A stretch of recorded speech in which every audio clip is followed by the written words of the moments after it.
Hello जी, नमस्ते, राधे राधे। कैसे हैं आप सभी?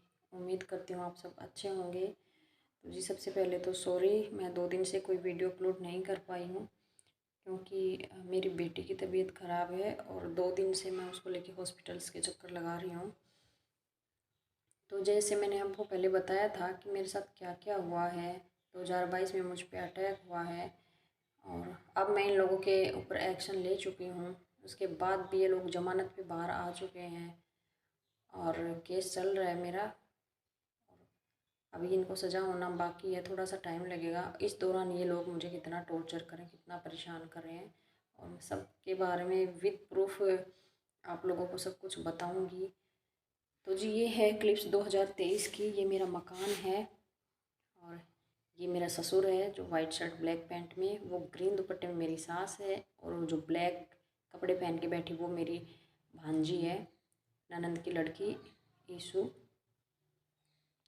तो जी, ये मेरे मुझसे घर खाली करवाया गया 2023 में, जब मैंने कॉम्प्रोमाइज़ नहीं किया केस के लिए। इन लोगों ने मेरे पे फोर्सफुली, इन लोगों ने मेरे पे दबाव बनाया कि या तो आप घर खाली करो या केस को वापस लो। तो मैंने उस टाइम पे घर खाली कर दिया था और उसी दिन 2023 रक्षाबंधन का दिन था। मेरे भाई भाभी मेरे घर पे आए हुए थे और वो लोग भी शामिल थे प्लान में, क्योंकि इनको पता था ऐसे तो मैं घर खाली करूँगी नहीं और मैं गेट ओपन नहीं करती थी। लेकिन वो लोग आए, उन्होंने गेट खुलवाया और उन लोगों के आने के 10 मिनट बाद ही मेरे भाई ने अ, मेरे ससुर को मैसेज कर दिया कि अब मौसा जी, अब आप लोग पुलिस को लेके आ सकते हो और अब ये घर खाली कर देगी, अब प्रेशर में आ सकती है, इसको हम अपने साथ ले जाएंगे और आप अपने घर में एंट्री कर सकते हो। क्योंकि इससे पहले ये लोग इस घर में नहीं रहते थे। जब जमानत पे बाहर आने के बाद इनका मेरे पास आना अलाउड नहीं था। ये वही घर है जहाँ पे मेरे पे अटैक किया था। तो ये आप देख सकते हो, मैं मेरा घर खाली करवा रही हूँ। उस टाइम पे मैंने स्पष्ट मना कर दिया था कि मैं मोड़ी नहीं जाऊँगी अपने मायके, क्योंकि वो सब एक प्लान था इन लोगों का कि वहाँ ले जाके इसको फोर्सफुली केस को बंद करवा देंगे और हम लोग इनसे पैसे खा लेंगे, पैसे ले लेंगे बदले में, इसकी वकालत भी बंद हो जाएगी और बच्चे और जो भी मेरा सामान है वो सब लोग, और ये घर मेरे सास ससुर को मिल जाए। मतलब इतना सपोर्ट इन लोगों ने मुझे तो 1% भी सपोर्ट नहीं किया, लेकिन इन दरिंदों को सपोर्ट करने में मेरे भाई भाभी का पूरा 100% इन्होंने अपना दिया है सपोर्ट। तो जी, कोई नहीं, मैं तो भगवान पे विश्वास करती हूँ। जब भगवान ने मेरे को दूसरा जन्म दे दिया, मुझे मरी हुई को ज़िंदा कर दिया, तो मेरे को अब और किसी चीज़ की, किसी की ज़रूरत है ही नहीं, और ख़ासकर रिश्तेदारों की, रिलेटिव्स की तो बिल्कुल भी नहीं। तो ये लोग जितना कर सकते थे इन लोगों ने किया, और अब भी कर रहे हैं मुझे टॉर्चर करने में, इन्होंने कोई कसर नहीं छोड़ी हुई है। तो ये देखिए, ये जो हाथ से इशारा कर रहा है ये मेरा भाई है, और उस रक्षाबंधन को मैं कभी नहीं भूल सकती, 2023 वाली रक्षाबंधन को, जिस दिन इन्होंने, मेरे ही भाई भाभी ने मुझे इतना बड़ा गिफ्ट दिया, इतना बड़ा तोहफा दिया कि मुझे घर से बेघर करवा दिया। ये सुबह सुबह का टाइम था, ये भी 8 बजे हुए थे और मेरे बच्चे उस टाइम सो के उठे थे, उनकी नींद भी नहीं खुली थी जिस टाइम पे पूरी पुलिस फोर्स मेरे घर में आ गई थी। उनके पास तो ऑर्डर था, पुलिस वालों के पास, वो तो अपनी ड्यूटी कर रहे थे, लेकिन मुझे बिल्कुल भी टाइम नहीं दिया गया सोचने समझने का। अगर मुझे पहले पता होता मेरे अगेंस्ट इतनी बड़ी प्लानिंग है, तो मैं कोर्ट में अपनी अपील दायर कर सकती थी, तो मेरे को ये घर खाली नहीं करना पड़ता। तो जी, मैं बिल्कुल अनजान थी, इन लोगों ने अपनी पैसे की पावर का यूज़ किया है, और ये वही सारे लेडी कांस्टेबल्स हैं जिनकी मेरे पास प्रोटेक्शन में ड्यूटी लगती थी। और आप मेरे बच्चों का फेस देखना, यहाँ पे कितने उदास खड़े हैं। ये ड्यूटी मजिस्ट्रेट आई हुई है साथ में, क्योंकि पता है ऐसे तो घर खाली करेंगी नहीं, तो पूरी पुलिस फोर्स मीडिया को साथ में लेके आए थे। सब पैसे का खेल है, तो कोई नहीं, कितने दिन ये लोग करेंगे, भगवान एक दिन इनको भी इनके कर्मों की सज़ा देंगे। और ये मेरी भाभी है, पिंक सूट में जो खड़ी है, आप इनके फेस से अंदाज़ा लगा सकते हैं इनको ज़रा भी दुख नहीं है, ज़रा भी दुख नहीं है। अंदर अंदर ये इतना खुश थे कि जैसा हम सोच रहे थे वैसा हो रहा है। हाँ, अब तो ये हिम्मत हारेगी, अब तो ये घुटने टेक देगी। इन लोगों ने मुझे घर से बेघर भी किया है, मुझ पे अटैक भी किया है, मुझे वैसे भी पब्लिक प्लेस में और मेरे घर के बाहर आके भी मुझे टॉर्चर किया, इतना मतलब मेरे को जलील भी किया है। लेकिन फिर भी भगवान मुझे हिम्मत देते जा रहे हैं कि मैं हार नहीं मान रही। ठीक है, रात के बाद फिर से दिन होता है कि कितना मुझे टॉर्चर करेंगे। जब तक केस चल रहा है कुछ टाइम में इनका डिसीजन हो जाएगा, लेकिन मैं तो ये बोलूँगी ऐसे भाई भाभी भगवान किसी को ना दे, किसी को भी ना दे। और अब तो मेरा रिश्ते ना तो किसी विश्वास ख़त्म हो चुका है, मैं किसी पे ट्रस्ट नहीं करती। लेकिन जो सपोर्ट जो प्यार मुझे पब्लिक दे रही है ना, उसका मैं कभी कर्ज नहीं उतार पाऊँगी। और मेरे लिए काफ़ी लोगों ने अच्छे अच्छे कमेंट्स भी किए हैं मेरी वीडियो पे, मुझे इतने सारे मतलब पॉजिटिव कमेंट्स भी दे रहे हैं कि मैं अब हिम्मत नहीं हार सकती। और आप लोग मेरी हिम्मत बन चुके हैं, मुझे एक फैमिली मिल चुकी है, वाईटी फैमिली। और बिमला दलाल माँ हैं, उन्होंने भी मेरे लिए स्पेशल 2 वीडियो बनाई हैं, मेरा सपोर्ट कर रही हैं, करवा रही हैं। मतलब दिन रात माँ जी मेरे लिए मेरे चैनल को ग्रो करने के लिए और मुझे इंसाफ दिलवाने के लिए माँ जी लोगों से रिक्वेस्ट भी कर रही हैं। तो इतना कोई अपना खून का रिश्ता अपने खुद के घर वाले इतना नहीं करते जितना कि मेरे लिए पब्लिक ने किया है। और मैं धन्यवाद कितना भी धन्यवाद करूँ बिमला माँ के लिए वो उतना ही कम है। और देसी विदेशी ग्लोबल चैनल पे रेनू दीदी हैं, स्टार्टिंग उन्होंने की थी, मेरा इंटरव्यू लिया था उन्होंने उन्होंने भी मेरा पूरा सपोर्ट किया है। और प्रियंका धारीवाल हैं, उन्होंने भी मेरा इंटरव्यू लिया, उन्होंने भी मेरा बहुत सपोर्ट किया है।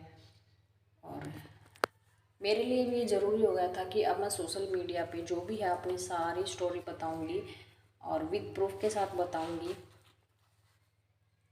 तो जी देखिए, ये ही वो घर है जहाँ पे मुझ पे अटैक किया था। और 2022 में ही हम शिफ्ट हुए थे इस घर में। तो यहाँ पे मैंने इस घर को खाली कर दिया, मेरा सारा सामान उस टाइम पे गली के बाहर रखा हुआ था। मुझे ये भी नहीं पता था आगे मैं क्या करूँगी, कहाँ जाऊँगी, कहाँ सामान शिफ्ट करूँगी। क्योंकि जल्दी से कोई ऐसे लोग रेंट पे घर देते भी नहीं है किसी को जिसकी फैमिली में डिस्प्यूट चल रहा हो और कोर्ट तक केस जा चुके हों। तो मतलब ऐसे ही, और वो भी सिंगल लेडीज़ को तो कोई ऐसे घर दे के भी खुश नहीं है। तो मेरे को समझ में नहीं आ रहा था मैं क्या करूँ क्या नहीं। लेकिन कुछ पड़ोसियों की हेल्प से, कुछ लोगों की हेल्प से मुझे एक घर मिला, मेरा सामान भी शिफ्ट करवाया। और मेरे भाई भाभी को कोई परवाह नहीं थी मेरे साथ क्या हो रहा है। उस टाइम भी इन्होंने मेरी कोई फाइनेंशियली हेल्प नहीं की। और उस टाइम पे ये मेरे को इतना एटीट्यूड, मेरे इतना गलत तरीके से बोल रहा था कि पुलिस वाले भी उनकी तरफ देख रहे थे कि भाई होके बहन को कैसे बोल रहे हैं। उस टाइम मुझसे ऐसे बात कर रहा था कि जैसे मैं क्रिमिनल हूँ और मैं इन लोगों के साथ गलत कर रही हूँ। मुझे ऐसा फील करवाया जा रहा था बार बार, लेकिन मैं परेशान थी, मेरी आंखों में पानी था, मेरे बच्चे परेशान थे। तो ये दरिंदे वो लोग हैं, जब मैं इस घर में रहती थी तो ये लोग जमानत से बाहर आ गए थे, उसके बाद भी मुझे टॉर्चर कर रहे थे। ये साइकिल पे जो जा रही है मेरा ससुर है, ये डेली मेरे घर के चक्कर लगाते, 3-4 गाली गलौज करके जाते घर के बाहर आके। कभी पत्थर फेंक के जा रहे हैं, अगर मैं काम कर रही हूँ बाहर बैठी तो मेरे को पत्थर फेंक के जा रहे हैं। मतलब इन लोगों ने एक बार मुझे मार दिया था, मैं बच गई। ये लोग जेल 2-3 महीने 5-6 महीने जेल में भी रह के आ गई। जमानत पे बाहर आने के बाद इन्होंने फिर से अपनी करतूतें, अपना रंग दिखाना शुरू किया। कभी किसी को लेके आ रहे हैं घर के बाहर, कभी किसी को ज़बरदस्ती घर में एंट्री करने के लिए। जब इनका अलाउड ही नहीं था मेरे पास आना तो मैं कैसे इनको एंट्री करने दे सकती थी। तो देख लीजिए, ये मैं छत से वीडियो बना रही हूँ, मेरे घर के आसपास कोई भी घर नहीं है, काफ़ी दूरी पे घर बने हुए थे। तब इन लोगों ने मुझ पे अटैक किया था इस घर में। तो इन लोगों को मैं कभी माफ़ नहीं करूँगी। और आप लोग जितना मेरा सपोर्ट कर रहे हैं उसका मैं तहे दिल से धन्यवाद करती हूँ। मेरे पास शब्द नहीं है आप लोगों के लिए। तो यहाँ ये मेरे हस्बैंड 2023 की बात है, ये घर के बाहर आके मुझसे ऐसे ही बदतमीज़ी से बात कर रहा है और हंस रहा है। मतलब मेरे को हमेशा टोंट मार के जाते थे। और उसके बाद ये लोग उम्मीद करते हैं कि मैं इन लोगों को माफ़ कर दूं, केस को बंद कर दूं। तो अब तो वो किसी हाल में नहीं होगा, हर हाल में मैं इनको सज़ा दिलवा के रहूँगी। और ये वो लोन है जो आप देख रहे हो, इस लोन में इन लोगों ने मुझ पे अटैक किया था। इस लोन में एक भी पेड़ नहीं था उस टाइम पे, ओनली मिट्टी का ढेर था, जब इन लोगों ने मुझे इसमें मार के काट के दबा दिया था। बाद में नक्शा चेंज करने के लिए इन्होंने बाद में इमीडिएटली एक रात के अंदर इन्होंने पौधे लगाए। और एक घर के बाहर जो बाइक पे लड़के खड़े हुए हैं, ये मेरे हस्बैंड के भेजे हुए हैं। ये मुझसे गेट खोलने के लिए बोल रही है, ज़बरदस्ती मेरे घर में घुसने की कोशिश कर रहे थे। मैं इनसे पूछ रही थी आप कौन है, किसने भेजा, तो इन्होंने स्पष्ट बताया कि रंजीत ने भेजा है और हमें आपसे कुछ बात करनी है। तो मैंने बोला मैं आप लोगों को जानती नहीं, मैं आपसे क्या बात करूँगी, मैं आपको अंदर नहीं आने दे सकती। तब ये लोग एक दूसरे को बोला हम कुछ सामान लेके आए हैं आपके लिए। जब मैं अनजान लोगों को जानती नहीं तो मैं उन लोगों से कैसे कोई सामान ले सकती हूँ या कैसे एंट्री करने दे सकती हूँ। तो ये प्लान था इनका। और देख सकते हो मेरे घर के आसपास में कोई घर नहीं है और ना मेरे घर में कैमरे लगे हुए थे उस टाइम पे। मैं खुद छत पे आके और वीडियो बनाने लगी थी। कुछ टाइम बाद ही उस दिन ये हुआ कि थोड़ी देर बाद ही एक मेरी फ्रेंड आ गई थी मेरे पास में स्कूटी पे। तो उसको उसके आने के बाद ये लोग वहाँ से निकल गए थे। मैं भी बोलने लगी थी, मैं वीडियो बनाने लगी थी कि मैं पुलिस को बुला रही हूँ अभी और आप ज़बरदस्ती मेरे घर में आने की कोशिश कर रहे हैं। तब ये लोग वहाँ से निकले थे। तो इन लोगों ने मतलब क्या क्या गेम नहीं खेला मेरे साथ, कितना टॉर्चर किया है। मारने के बाद मैं बच जाती, उसके बाद भी मेरे को परेशान किया है।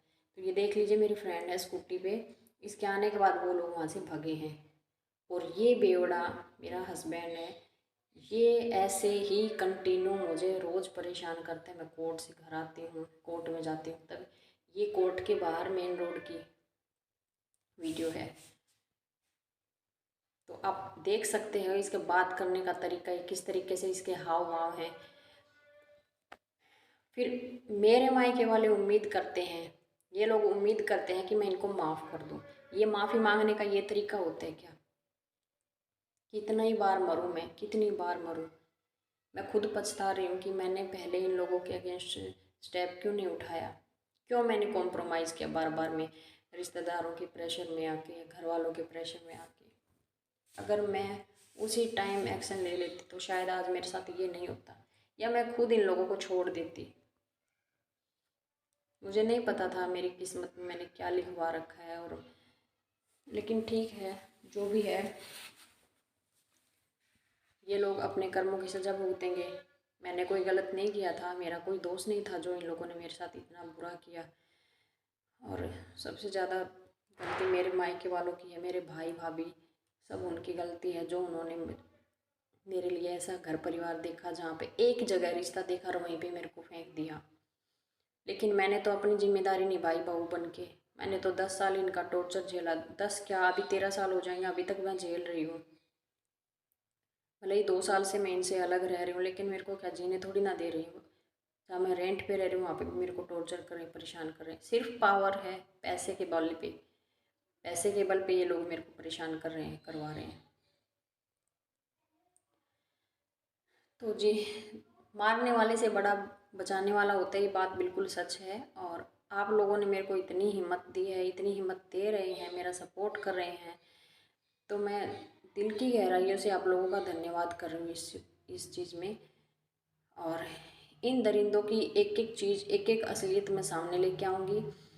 और बिमला माँ जी ने खुलेआम इन लोगों को चैलेंज भी दिया है और मेरे प्रोटेक्शन में भी आई हैं।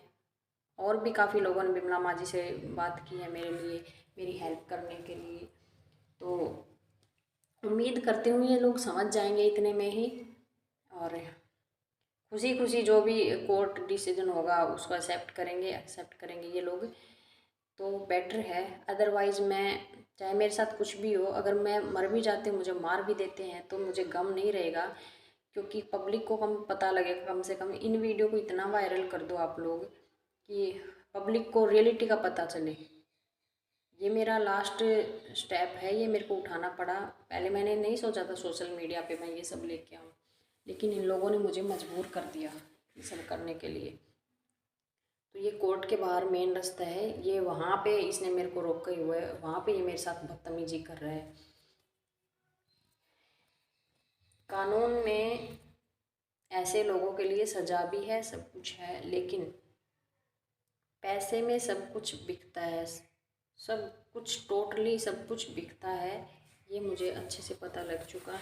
लेकिन मैं ये देखूँगी कितना पैसा ये लोग बर्बाद करेंगे, कितना पैसा लाएंगे। जब तक मेरे में सांस है मैं लड़ती रहूँगी अपने हक़ के लिए, अपने बच्चों के हक़ के लिए। और अब इन लोगों को बुरा भी लगेगा, ये और भी तिल मिलाएंगे। जो जो लोग शामिल हैं, मुझे टॉर्चर कर रहे हैं, ये लोग और भी तिल मिलाएंगे। लेकिन मेरे हौसले बुलंद हैं और मुझे जब पब्लिक का सपोर्ट मिला, पब्लिक का प्यार मिल रहा है, तो फिर मुझे किसी चीज़ की ज़रूरत भी नहीं है। मैं अपनी लड़ाई, जब तक मेरे में सांस है मैं अपनी लड़ाई लड़ूंगी, अपने हक़ के लिए लड़ूंगी। और आप इसके फेस रिएक्शन से आप देख सकते हो ये कितना साइको है। अभी भी ये नशे में है, अभी भी ये नशे में है। 2-3 बार मैंने इसकी कंप्लेंट की है, इस पर केस बढ़ते जाते हैं, लेकिन तुरंत इनको ज़मानत मिल जाती, 2-3 हज़ार रुपये में ये बाहर आ जाते हैं बस। तो आप सोच लीजिए क्या हमारे देश का कानून है। जिसके पास पैसा है, पावर है, सब कुछ उसी के हाथ में है। तो यहाँ पे ये मुझे धमकी दे रहा है केस को बंद करने के लिए। जब मैं इसकी बात नहीं मानती हूँ तो ये गंदी गंदी गालियों पे उतर आता है। इसका फेस रिएक्शन आप देख सकते हो। तो मैंने आप लोगों से कुछ भी नहीं छुपाया, जो भी था सब रियलिटी मैंने आप लोगों को बताई। तो अब आप खुद डिसाइड कर सकते हैं कि ऐसे लोगों के साथ क्या किया जाए। मैं सिर्फ कानूनी तौर पे इनसे लड़ रही हूँ, कानूनी तौर पे। इसके अलावा मैंने इनके साथ अभी तक तो ऐसा कोई भी हथकंडा नहीं अपनाया है। अदरवाइज़ मैं भी करवा सकती हूँ, करवाने को बहुत कुछ करवा सकती हूँ, लेकिन मुझे नहीं करवाना। मैं इन लोगों के जैसे नहीं बनना चाहती, मैं कीचड़ में पैर नहीं मारना चाहती। तो मुझे कानून पे भी विश्वास है, देर से ही सही, लेकिन मुझे इंसाफ मिलेगा। और काफ़ी लोग बोलते हैं जब आप खुद एडवोकेट हैं और तो आपके साथ ऐसे हो रहा, तो आम लोगों के साथ तो पता नहीं कैसे क्या होता होगा, कितना उनको परेशान किया जा रहा है। तो भाई देखिए, मैं एडवोकेट हूँ, दूसरे लोग ये समझते हैं, लेकिन इनकी नज़रों में मैं कुछ भी नहीं हूँ। इनको मेरी वैल्यू का कभी पता लगा नहीं और ना ही कभी लगेगा। तो रिश्तेदार और फैमिली वालों के लिए तो मैं मतलब बहुत बुरी हूँ। और अगर मैं हार नहीं मान रही हूँ तो मैं ही क्रिमिनल हूँ उनकी नज़र में। और यहाँ पे ये मेरे हस्बैंड हैं कमीने। ये मैं अपनी फ्रेंड के साथ मार्केट गई हुई थी, ये उसने हमारा पीछा किया, हमारे सामने अपनी बाइक रोकी, गाली गलौज की, इसने मेरे पे पत्थर से अटैक भी किया। ये देख सकते, बाइक बार बार मेरे बराबर में चला रहे हैं, कुछ कुछ मुझे बोले जा रहे हैं। और इसने उसी टाइम पे इसने पत्थर भी उठा के मारा था। तब मुझे पता नहीं था, इसने अचानक से मुझे पे पत्थर से अटैक किया। तब मैंने पीछे मुड़ के देखा, तब मैंने इसकी वीडियो बनाना शुरू की। तो आप लोग देख सकते हैं ऐसे लोगों के साथ क्या किया जाना चाहिए, आप लोग मुझे बताएं। क्योंकि जब तक केस का डिसीजन आएगा तब तक तो ये पता नहीं क्या से क्या कांड कर सकते हैं।